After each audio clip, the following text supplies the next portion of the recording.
बाबर बनाम राणा सांगा की ये लड़ाई गद्दार से लेकर ये जुबान काटने तक क्यों आ गई? नहीं, देखिए, बहुत ही गंभीर विषय है और हम सब हमेशा इस बात को बार बार देखते हैं कि कुछ लोग हैं जिनको अपने पूर्वजों का अपमान करने में, अपने पूर्वजों की पहचान को स्वीकार करने में उनको दर्द होता है। मैं किसी धर्म को लेकर नहीं बोलता, मैं किसी पंथ को लेकर नहीं बोलता, लेकिन अपनी राजनीतिक फायदे के लिए इस देश में एक विचारधारा रही है जिस विचारधारा ने हमेशा से हमारे पूर्वजों को, हमारे पुरखों को, हमारे महापुरुषों को, हमारे नायकों को अपमानित करने का काम किया। इतिहास इस देश में कैसे लिखा गया ये आपको भी पता है। इतिहास में क्या क्या कितनी बहुत सारी गलत चीजें लिखी गई ये भी सबको पता है। लेकिन आज जिस प्रकार से इस बात को जिस प्रकार से रखा गया, इस बात को लेकर हर कोई आहत है, कोई स्वीकार नहीं कर सकता। राणा सांगा हमारे इतने वीर योद्धा रहे हैं, 80-80 जख्म उनके शरीर पे रहे, एक हाथ उनका चला गया, एक आंख उनकी चली गई, इसके बावजूद उन्होंने हमें गौरवान्वित किया। हमें नहीं, इस माटी से प्रेम करने वाले, भारत भूमि से प्रेम करने वाले हर एक व्यक्ति को उन्होंने गौरवान्वित किया। महापुरुष रहे हैं, महानायक रहे हैं, उनके बारे में अगर इस प्रकार की शब्दावली कोई बोलेगा। नहीं, अखिलेश यादव कह रहे हैं कि हमने इतिहास के पन्ने को क्या पलट दिया, बीजेपी तो तिलमिला गई।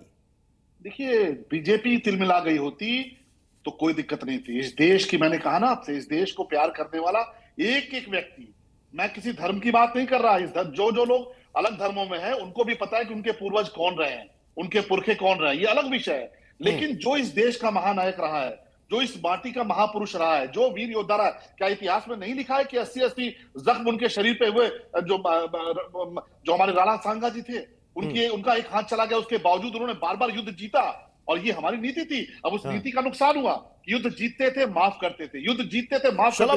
शला मनी जी, क्या देश के मुसलमानों का डीएनए ये बाबर का डीएनए है, मुगलों का डीएनए? देखिए, मैं नहीं कहूंगा, मैं किसी को भी आहत नहीं करूंगा, मैं कोई ऐसी बात नहीं करूंगा, लेकिन मैं ये भी अपेक्षा करूंगा कि आज देश के जो हमारे मुस्लिम भाई हैं उनको भी इस पर खुलकर बोलना चाहिए, क्योंकि जो महाराणा सांगा है, महाराणा प्रताप हैं, वीर शिवाजी हैं, वो अकेले शलभ-मणि त्रिपाठी या प्रत्युष के महापुरुष नहीं है, महानायक नहीं है। मैंने कहा देश के लिए जिसने भी जन्म लिया है, इस माटी को जिसने भी प्रेम किया है, इस माटी में जो भी पला बड़ा है, वीर शिवाजी हो, महाराणा प्रताप हो, महाराणा राणा सांगा जी हो, चाहे बाजीराव पेशवा जी हो, वो सबके। मैं तारिक खान आपसे समझना चाहता हूं, कौन है राणा सांगा की औलाद और कौन है बाबर की औलाद? देखिए, ऐसा है कि जब संभल का मामला कोर्ट में गया तो विष्णु शंकर जैन ने बाबरनामे का जिक्र किया। पेज नंबर 687 पे उन्होंने बताया कि वहां पर बाबर ने अपने एक सिपहसालार को भेजा और कहा कि मंदिर तोड़कर मस्जिद बनाओ। मीर हिंदू नाम था उनके सिपहसालार का। वहां पर बाबरनामे को सही माना गया और सारे राइट विंगर्स ने कहा कि बिल्कुल सही कहा है। अब इसी बाबरनामे में 587 पेज पर लिखा हुआ है कि मेरे पास चिट्ठी आई राणा सांगा की कि यहां आइए, आप हमला करिए भारत पे और हम आपकी मदद करेंगे। अब हम इस तथ्य को, मैं किसी को गलत या सही नहीं कह रहा हूं, इतिहास में यह लिखा, अब इसी तथ्य को हम नहीं मान रहे।